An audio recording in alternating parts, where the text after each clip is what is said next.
Hi, my name's Ed. I'm an interpreter at the European Parliament.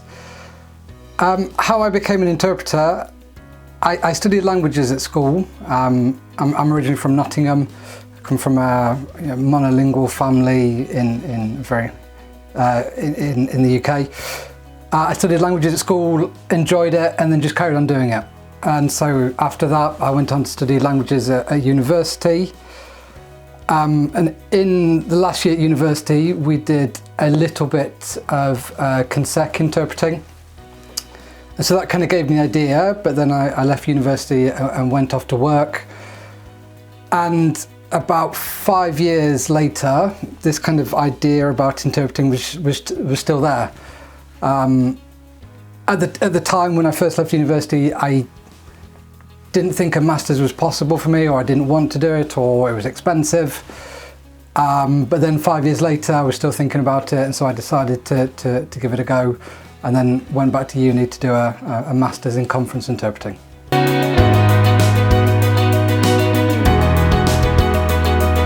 I began with French, Spanish and Portuguese. When I first did my accreditation, when I first passed my accreditation test, I actually failed my Portuguese. Specifically interpreting for the EU, I began with just French and Spanish, and then even though I had learned Portuguese, it took me a while to get that accredited. Right now I'm also learning German, and I'm at the scary point where I need to start thinking about adding it, but I'm not quite there yet.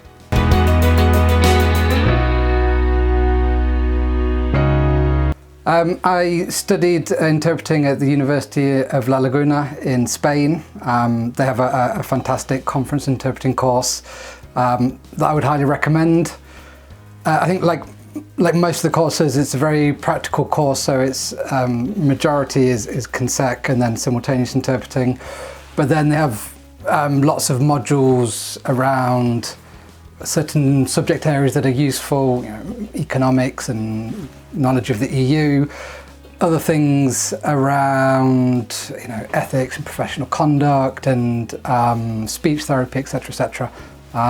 So yeah, and it's a course that's been running for many years now.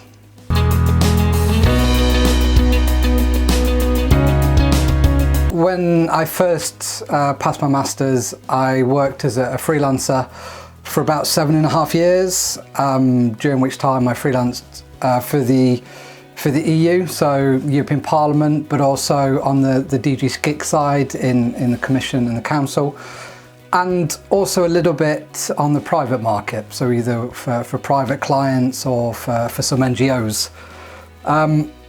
Following on from that, the European Parliament was looking for some temporary agents, so it's a fixed-term contract rather than it's a full-time position, but I'm not a permanent member of staff. I have a fixed-term contract. I was interested, I applied, and I was lucky to be offered a post.